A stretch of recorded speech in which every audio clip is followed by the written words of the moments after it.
নমস্কার, কেমন আছো সবাই? আশা করি যে যেখানে আছো সবাই খুব ভালো আছো, সুস্থ আছো। তোমাদের ভালোবাসার আশীর্বাদে আমরাও ভালো আছি। বেসগালি ডেলি ব্লগ চ্যানেলের নতুন একটা ব্লগে তোমাদের সবাইকে অনেক স্বাগত জানিয়ে তোমাদের সবাইকে সঙ্গে নিয়ে আজকের এই ভিডিওটা শুরু করছি। পুরো ভিডিওটা স্কিপ না করে দেখো, আশা করি ভালো লাগবে। কেমন গোটা গোটা পটল ছুলে মাঝখান দিয়ে একটুখানি একটু ছিঁড়ে ছিঁড়ে দিয়েছি, এই যে কাট করে করে দিয়েছি। তাই পটলে ভাপা করবো জিরে দিয়ে, একটু আলু দেবো, যেহেতু আমাদের সব আলু একটু ভালোবাসে, আলু লাভ হয়, সেই কারণে পটল ভাপাটা সর্ষে দিয়ে করবো না, জিরে দিয়ে করবো, জিরে আর কাঁচা লঙ্কা দিয়ে। পটলগুলো ভাজা বসিয়ে দিলাম। তো এবার আমি মশলাটা রেডি করব। তার আগে আরেকটা মশলা করে নেব। এই দেখো, দেখেছো সেই মনে হচ্ছে না চালের বড়া, এগুলো হচ্ছে ছানার বড়া। ছানার বড়া কিনতেই পাওয়া যায়, তাই সেই ছানার বড়া কিনে নিয়ে এসছে। এই ছানার বড়া করবো একটু পোস্ত দিয়ে, ঠিক আছে? এবার পোস্তটা একটু শুকনো আগে ব্রাশ করে নেব। এবার মিক্সিতে আগে যদি শুকনো না ব্রাশ করি না, তাহলে কি হবে, জল দিয়ে যখন এই মশলা করবো পরে করা যাবে না।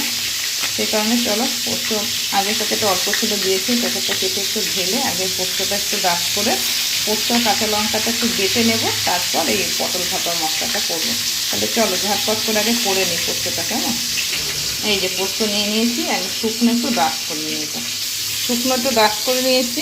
কাঁচা পাকা লঙ্কা দিয়ে দিলাম আর অল্প করে জল দিয়ে ভালো করে পেস্ট করব। আজকে ছানার বড়া ছানার বড়া দিয়ে পোস্ত দিয়ে আর কি এই রেসিপিটা তোমাদের সাথে আজকে আমি শেয়ার করবো। পুরো ভিডিওটা স্কিপ না করে দেখবে। কেমন, পটলগুলো দিয়ে রাখো ভাজা হয়ে এসছে, পটলগুলোকে তুলে নেব। এই যে পটল ভাজা প্রায় হয়ে এসছে, আর এটা হলেই আর কি লট হলেই হয়ে যাবে। আর এইদিকে দেখো পোস্ত আর কাঁচা লঙ্কা পেস্ট করা হয়ে গেছে। এখানে পটল ভাপার জন্য জিরের গুঁড়ো আর কাঁচা পাকা লঙ্কা নিয়ে নিলাম। এটা একটু অল্প জল দিয়ে ভালো করে পেস্ট করে নেব। জিরে লঙ্কাটা পেস্ট হয়ে গেছে। যেটা আমাদের পটলের নুন হলুদ মাখিয়েছিলাম ওই গামলাটাতেই নিয়ে নিলাম একবারে মশলাটা। এবার এখানে নুন হলুদটা দিয়ে দিলাম, রেডি করা থাকলো। পটলটা ভেজে আলুটা ভেজে নেব, তারপর এটা পটল ভাপাটা করে নেব। এই যে হয়ে গেছে পটল ভাপা জিরে আর কাঁচা লঙ্কা দিয়ে।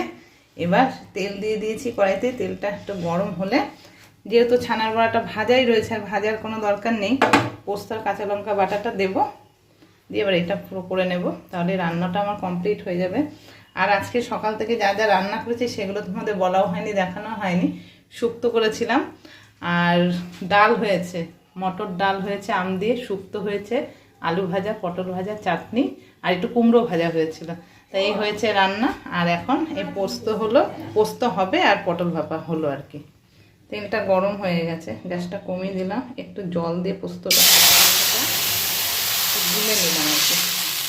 চলো এবার নুন হলুদটা দিয়ে দিই পরিমাণ মতো, অল্প করেই নুনটা দিলাম, লাগলে পরে দেখে দেব। এবার একটু হলুদ দেব,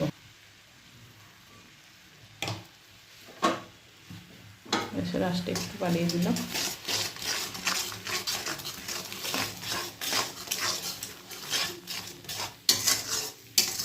বাটিটা ধুয়ে এবার একটু জল দিয়ে দেবো। বাটি ধুয়ে একটু জল দিয়েছি, একটু চিনি দিয়ে দিলাম।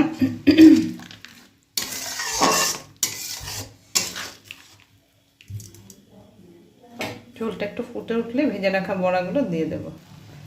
ঝোলটা ফুটে উঠেছে, বড়াগুলো দিয়ে দিলাম। ছানার বড়া কিন্তু খেতে হেভি টেস্ট লাগে। সব জায়গায় পাওয়া যায় কিনা আমার জানা নেই, যদিও আমাদের এখানে পাওয়া যায় বড়াটা, খুবই টেস্ট খেতে। আমাদের বাড়ির আবার সব পনিরটা যেমন ভালোবাসে, তার থেকে বেশি আবার এই ছানার বড়াটা খেতে ভালোবাসে। দুটো কাঁচা লঙ্কা দিয়ে দিলাম।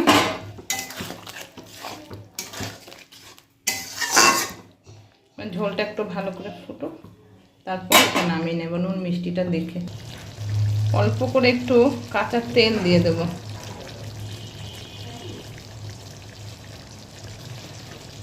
নামানোর আগে একটু কাঁচা তেল দিয়ে দিলে ফ্লেভারটা খুব ভালো লাগে, সেই কারণে দিলাম। হয়ে গেছে, এই হালকা গ্রেভিটা রাখবো।